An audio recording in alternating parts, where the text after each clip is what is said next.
Hello and welcome to On Top of PR. I'm your host, Jason Mudd with Axia Public Relations.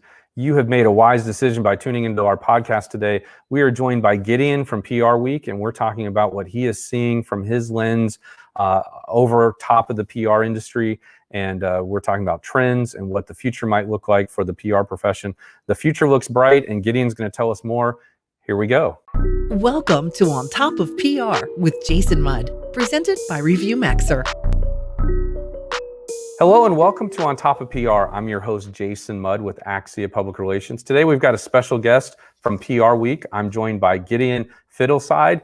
Gideon, I'm glad you're here and welcome to the show. It is my absolute pleasure to be here, Jason. Thank you for inviting me. Well, we are excited to have you. I know we're going to have a great conversation. First of all, I want to make sure we do a good job of introducing you. So I'm going to take a stab at it. And then I would ask you just to jump in and add anything I might have missed, as well as just give us a little bit more information about PR Week. Does that sound good? Absolutely. Okay. So Gideon is the managing editor of PR Week and a senior producer at Haymarket Studio, PR Week's custom content arm. Having covered the PR industry for 2 decades, Gideon, you're crazy to do that.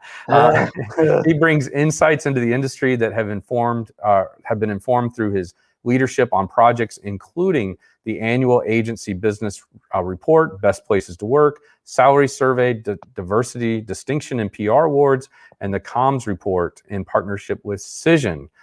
Gideon, wow, you are a busy guy. Thank you for making time to share your insights with our audience today. Oh, it is my absolute pleasure. I don't always feel that worthy of being a guest on a podcast or a webcast. I mean, I'm usually on your side of things, and whenever someone asks and I'm able to find the time, I'm more than happy to do it. Thank you. That's great. So tell us a little bit more about PR Week. Well, thank you very much, Jason. PR Week is I don't want to, I've been at PR Week long enough that when I actually called it a magazine, it was accurate. But I can't do that anymore because clearly, it is still a print publication 6 times a year, but obviously updated daily website. And I would say one of the biggest things about PR Week and how it's evolved over the last few years is the kinds of content and the kinds of events that we put on. The PR Week Awards, which we still deem the Oscars of the industry, and that's not us saying it. It's other people saying it outside of PR Week's offices. Third-party endorsements are good. Absolutely. But we really do a lot of events now. And for example, our second biggest event of the year is an event that we put on in the fall every year. It's basically our annual PR conference and PR Week conference. And over the last few years, we've been doing this since 2011. It was held in New York every year until 2017, I want to say. And then we went to Chicago, and it was very, very warmly welcomed in Chicago. And I've come to appreciate that Chicago is a very welcoming city. It is a warm city. I mean, it's not a warm city, but it is a warm city if you understand that. But the people are warm. The weather is not. You got it. Right. But anyway, and we change up the focus of the conference every year. Over the last couple of years, though, it's been focused around purpose. And I know you and I, Jason, are going to be talking a little bit more about that later. But this year, we're going to do the event in October again. It's going to be virtual, just like last year's was, because there's this thing going on called COVID-19 that has changed our lives. We're going to talk about that too. But so we've really become an incredible online property, an event production company.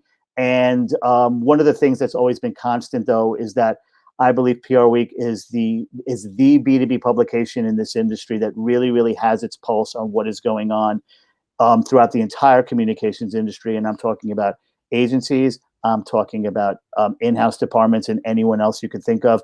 We have some really, really good context in the academia, in the communications academic world as well. So my enthusiasm, yes, I've been there for nearly 2 decades.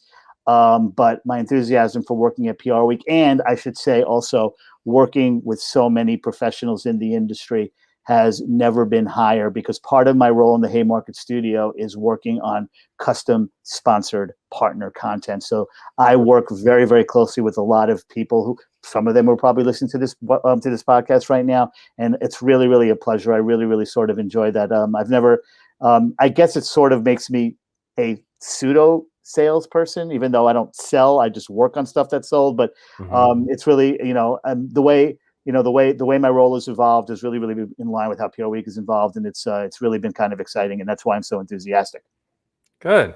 Well, someone that I work with is maybe famous, or at least I think of him as being famous for saying that everyone works in sales, whether they realize it or not. Whether the engineer has to convince people that the bridge that he or she designed is safe to travel on, Mhm. and you've got to convince your audience that you're bringing them content that's helpful to them, and with the right level of journalistic integrity when you're writing news content, and certainly when you're writing sponsored content, it's something that they're proud of and glad that they invested in. Mhm. Absolutely. All right, so Gideon, we are about a year into the pandemic, Mhm. and you have a unique perspective on what's going on in the industry through the lens of PR Week, the leading PR industry magazine. You're talking to brands, you're talking to agencies, you're talking to thought leaders, and so are the people on your team. So my question would be, nearly a year into the pandemic, how has business changed in the public relations industry, and how has the industry pivoted with their PR campaigns?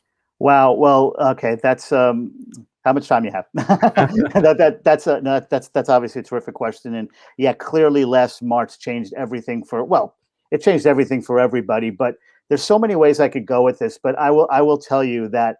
Let me try to tackle from a couple of different ways. One thing that I would definitely say, talking to people on the in-house side, Hmm. is that their reliance and appreciation for the communications function has truly, truly skyrocketed, because I believe that one of the things that communications has always been really, really respected for is their ability to deal with a crisis.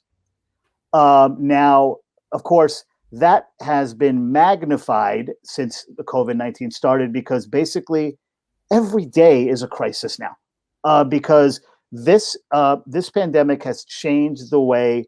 First of all, it's changed consumers because maybe it's their job situation, the disposable income they have to spend isn't there. Obviously, you have so many sectors that were decimated by this, and obviously a lot of clients and brands in those spaces.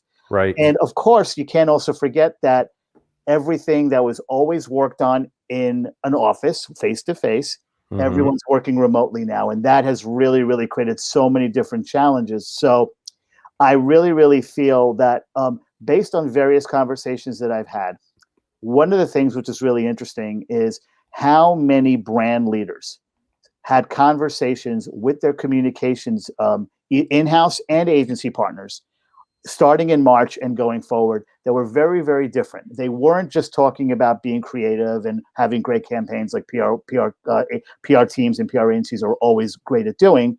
They were really, really talking to them as counselors.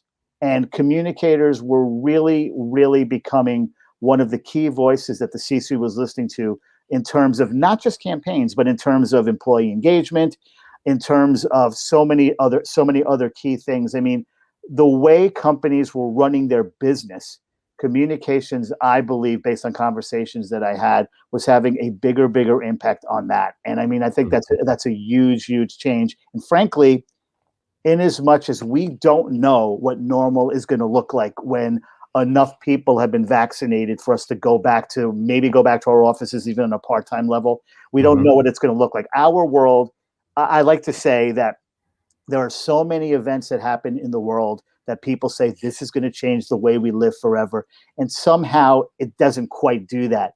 Hmm. This is that event, probably of all our lifetimes. Oh, for sure. Our lives will never be the same again in any aspect. And I'm not saying that to scare anybody. I mean, I'm not saying anything anyone doesn't know. Sure. I mean, Yeah. it could be exciting too, because I really, really think that communications also learned a lot of interesting things over the course of the last 11, 12 months out of necessity, that has really, really helped them.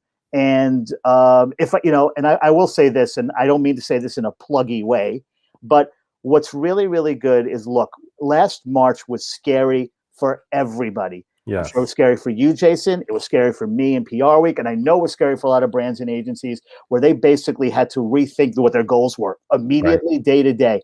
But what I would really, really happy about is that, PR Week, PR Week does not exist if the industry isn't doing well. I mean, Mm, and it's a symbiotic relationship. sure. And I will tell you, the support that the industry has shown us has not only been great for PR Week, but I also think that it's a symbol of how strong this industry is. I have no doubt that now, look, we're going to be coming out with our agency business report in late April and early May.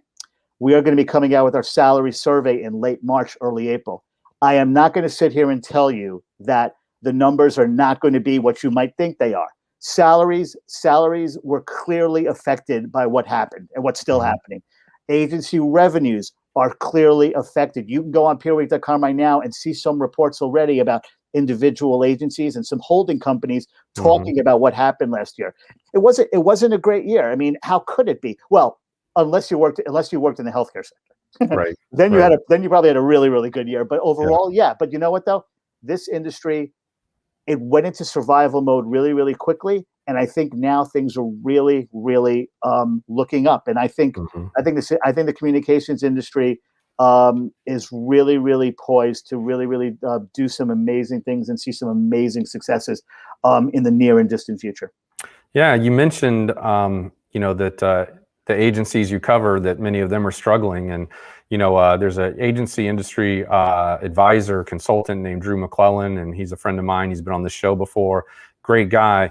And he really senses that right now is the time for small to mid-size agencies because as brands are having smaller budgets, as brands are looking for, quicker, more nimble agencies, more creative, hungrier agencies, that now is the time where brands are going to be looking very efficiently with their dollars and looking for something that's scrappy and scalable, as opposed to that's big, bulky, and slow to move. What's your take on that? Do you see something similar on the horizon? I truly, truly feel this is just a great time for all agencies. First of all, you know what, I don't.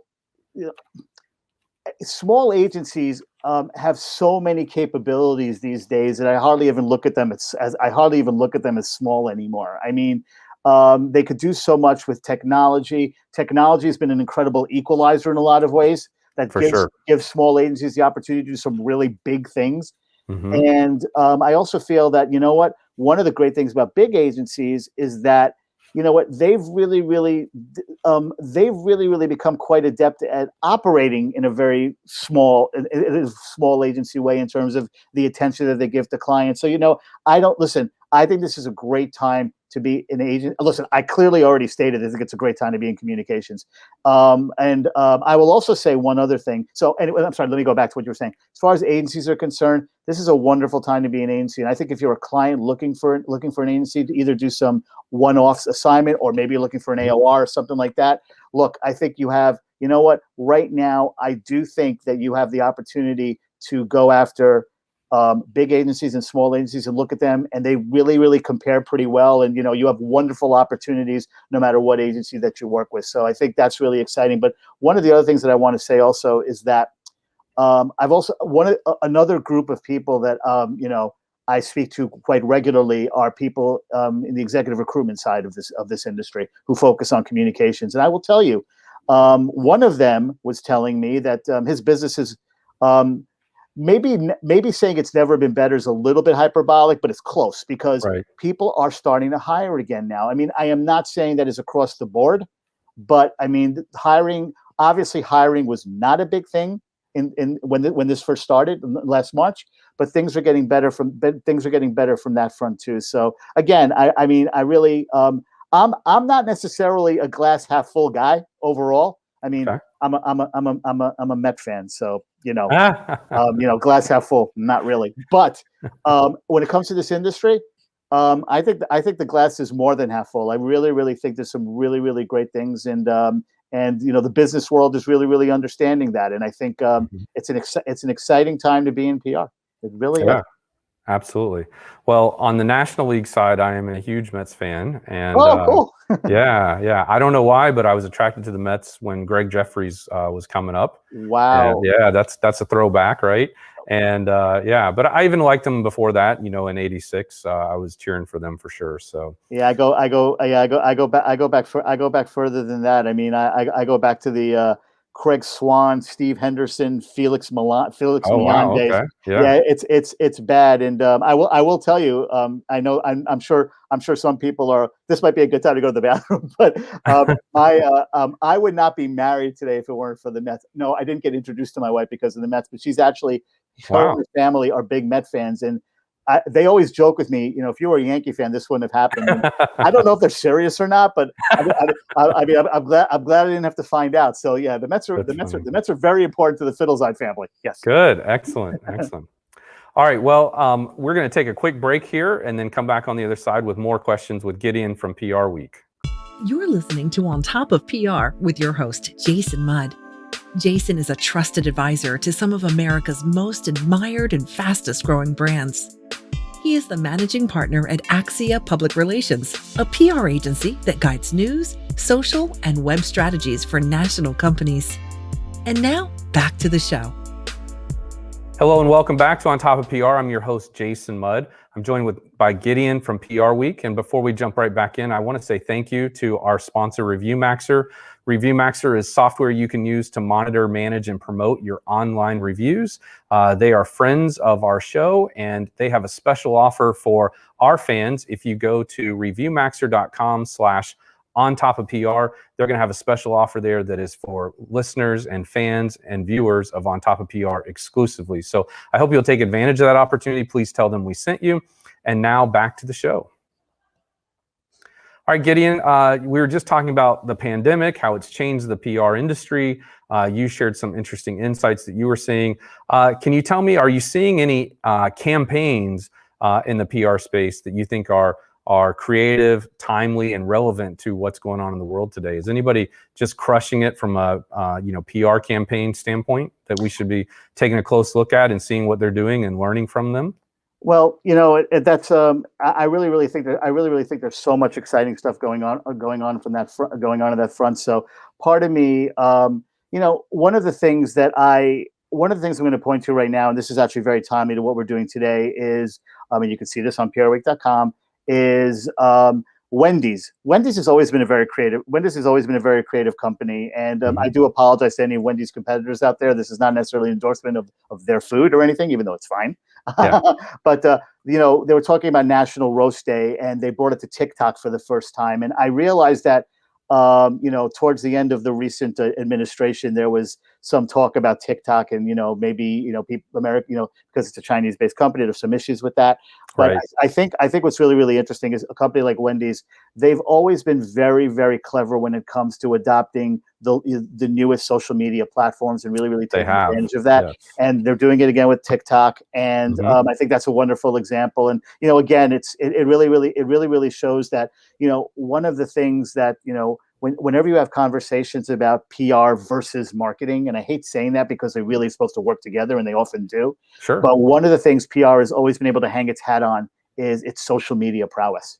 I agree. And Yes. I think the ability to adapt to new platforms is just a perfect example of that. So Wendy's has done some really, really great work, and I actually would say that because the pandemic has made our worlds even more virtual and remote than they were before, Right. the communications ability to really, really take advantage of that and really, really come up with some clever ways to bring people together, even though they physically can't be together right now, Right. is really, really exciting. And, what I'm really excited about, and yes, this might be a slightly shameless plug, is about a month from now, a little bit more, we're going to be giving out our PR Week Awards virtually on March 18th. You can go to prweek.com and, check that out if you want to. All right.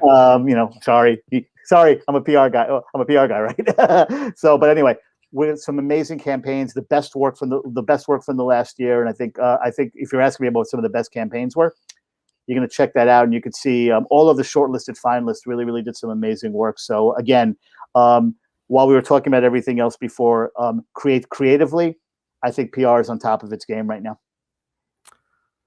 Well, I've heard you say that throughout the interview. That seems to be a theme, and I'm really obviously pleased to hear that. But I've always been a big believer that PR is the most efficient way to get your message out there.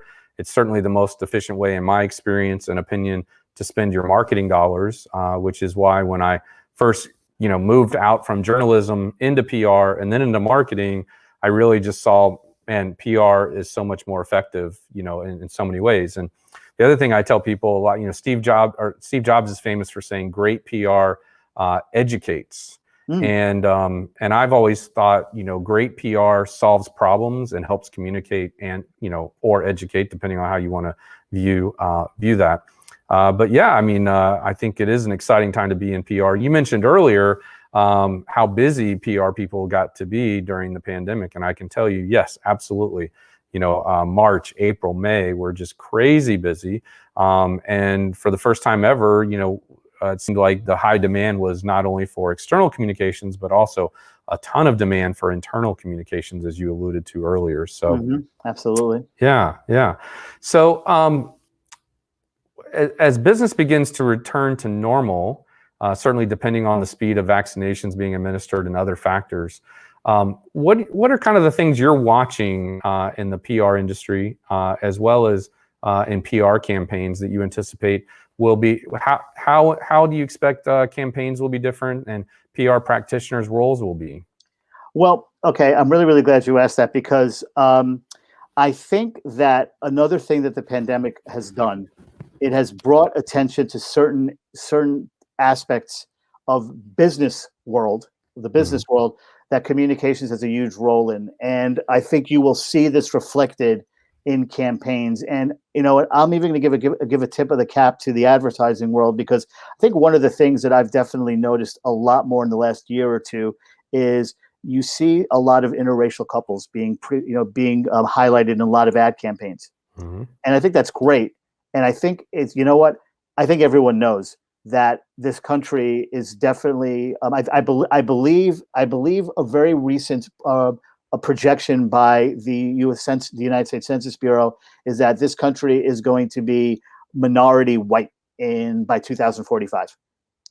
And diversity and inclusion is a topic that is so crucial to the business world, to the world, not just the business world, to the world. But obviously, when it comes to communications, I think it's such an important topic. And I think what I'm seeing now is, obviously, because of the other major story that happened I guess it was one of three, the presidential election too, but obviously the George Floyd murder, and that was just one example.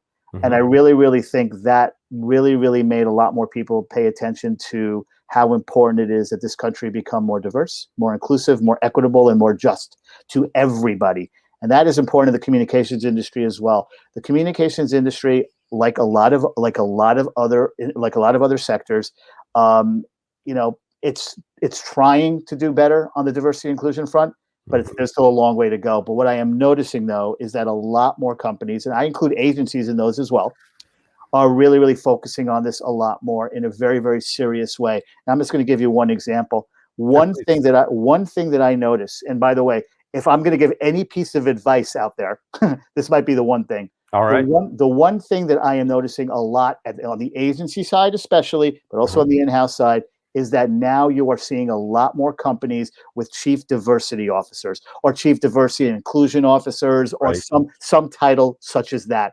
That's so crucial, because you know what? This is not something that HR can handle alone. It is something that deserves the attention of a leader with that kind of title. And it is something the communications team at every company has a really, really important role to play. And it doesn't just, this isn't just a staffing matter either. Obviously, it's important. You have to hire younger PR pros of color, because guess what? You are communicating to a consumer base that is diverse as it's ever been before. Yep. How are you going to communicate to them effectively if your team doesn't reflect that, right? I mean, it's logical. So that's important, but it's also important to make sure that those PR practitioners of color and of different backgrounds also have the ability to rise up in your companies too, because whereas I think the diversity and inclusion issue is a problem across levels of seniority. Clearly, at the very, very senior levels, you're seeing more of it, but you just don't see as many people of color there. And I think it's important that they do, because if there's a lot of wonderful practitioners. If you have people of color at those levels, the younger professionals of color will see that, something, hey, I can aspire to that. It's really, really important. So diversity inclusion is just it has gone beyond a nice thing to do. We're way past that. This is a must do. And by the way, even smaller agencies and smaller in-house departments, they really can't say, well, we don't have the budget, we don't have the resources. You have to make some movement on this front. You have to. I absolutely agree with you. In fact, for our audience, if they haven't yet caught where we had Del Galloway on, he talked a lot about that topic in detail with us. It's a very good episode. And he also shares how to become a strategist and a trusted advisor within the organization. So I think that's a really good episode people should tune into. Thank you for bringing that up. In fact, you're reminding me, on Monday, I was meeting with a company and they were showing me this video that they had produced. And the video was fantastic. I mean, it was a fantastic video. When it got over, I said, I have one question. I said, was it intentional that all the video included, white people, and all the still photos were all of minorities? And they said, we didn't even notice that. And I said, I noticed that instantly, like instantly. So to me, that shows an example of an outside perspective coming in and seeing something with fresh set of eyes, a fresh set of perspective. And raising a flag that they didn't even see. They saw that nowhere, and they probably saw the video 100 times because they were entrenched in it. There's a great illustration that, the goldfish bowl looks a lot different from the goldfish's perspective, right, than it does from our perspective on the outside looking in. That's good.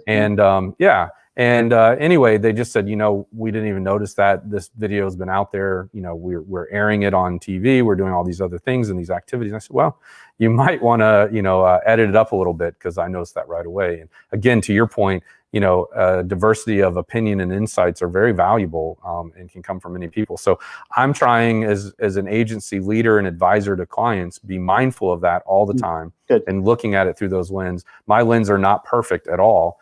But certainly if I noticed, then there's going to be an audience that they're alienating simultaneously as well. Well, Jason, I will say one thing again, if it's another piece of advice, but by the way, this is not necessarily advice coming from Gideon Fiddleside. It's advice coming from people who really, really know that Gideon Fiddleside has spoken to. And I don't always talk to them. And I really talk to about myself in the third person. So sorry about that. But the truth is I'll tell you what, one of the things that you could do right away is actually take stock right now of what your staff looks like. Okay, because sometimes it is as simple as putting it on paper. Well, paper. Sorry, I'm dating myself. Putting it on a computer or an Excel sheet or a Google Doc or whatever, and just look at how big is your staff and how many people and how many diverse people do you have on it. And I'm telling you, when you look at that, so many people will just say, "Oh my God, I never really thought about it." Yeah. You know what? A simple step like that could make all the difference in the world, because you know what? You're never going to solve a problem if you don't even know what the problem is. Yeah, you're right, Gideon. We actually have a worksheet, for lack of a better word, that was provided to us by a trusted advisor in the industry. I'll ask if someone's interested, they could reach me. I'd be happy to share it with you, assuming I can get permission to share it. But it was very well done, where you kind of just take that stock, you take that inventory of what your team looks like today, where you'd like it to be, and then it kind of calculates. It's like it's a spreadsheet, kind of calculates, okay, well, here's how you can get there, kind of thing, right? And so you start kind of looking at it, and it asks you, or there's an option within it to kind of set a date, saying, we want to look more like this by this date. And that's hard to do. Like at an agency like mine, we were fortunate enough to go 63 months with zero turnover, but not everybody has that situation. And so you can be obviously strategic when you have those opportunities to look for, opportunities to find and insert, the people that you're looking for to bring that diverse opinion, insights, and experiences to the table, just like we talked about here. Gideon, unfortunately, we're running out of time. This has been a great conversation. I think we could have a productive conversation all day long. Unfortunately, I know we both have to get on to other things today, but I wanted to just give you a moment to say, before we wrap up, was there anything you want to close with and leave with our audience? Absolutely. First of all, Jason, thank you so much for the honor of your time and inviting me to be a guest on this You're podcast. too I kind. Thank really, you. really enjoyed it very much. I have a lot of enthusiasm for PR Week, and I have a lot of enthusiasm for the industry that we cover. And I hope that came across. So, Absolutely. it's really, really a wonderful industry that touches every aspect of the business world. And if I'm going to leave a closing thought, it's this. You know what? Communications over the 2 decades that I've been working at PR Week, its status in the C-suite has risen exponentially. I Still agree. a lot of room to grow, but you know what? Everyone out there listening to this could be really, really proud of that. And I will tell you, just stay creative, and take advantage of all the wonderful opportunities that technology affords the communications industry. You never have to be worried about technology replacing you guys, because it's not. Technology doesn't work in communications without the communicators to make it work. But honestly, it's never been a more exciting time to be in the communications industry, and it's never been a more exciting time to cover the communications industry. And if anyone wants to reach me, it's at gfiddleside on Twitter. You can check me out on LinkedIn, and you can go on prweek.com, and you can find my email address. It's the one with the funniest last name of anyone on there, so it shouldn't be too hard to find. It's gideon.fiddleside@prweek.com. I welcome any and all emails, and I part of my job is connecting with people in the industry, and I know a lot of people, but I know there's a lot that I don't. I welcome any people that I've never spoken to before to reach out to me, and I'll be more than happy to start conversations with everybody. Gideon, that's great. Thank you for sharing all that. I'll tell you that the honor has been mine, and the honor has been our audience here today. Thank And other than that, I'll end the show just by saying, go Mets. Hopefully this will be a great season for the Mets. Go Mets. And I can't wait to see baseball come back. Me too. And the like. So to our audience, thank you for watching or listening on whatever device you might be on. Thank you to our sponsors, ReviewMaxer. We appreciate them and their sponsorship. If there's anything that we can do for you, please feel free to reach out to myself or Gideon. We'd be honored to help, and we wish you well and much success as we move forward outside of this pandemic. This has been On Top of PR with Jason Mudd, presented by ReviewMaxer.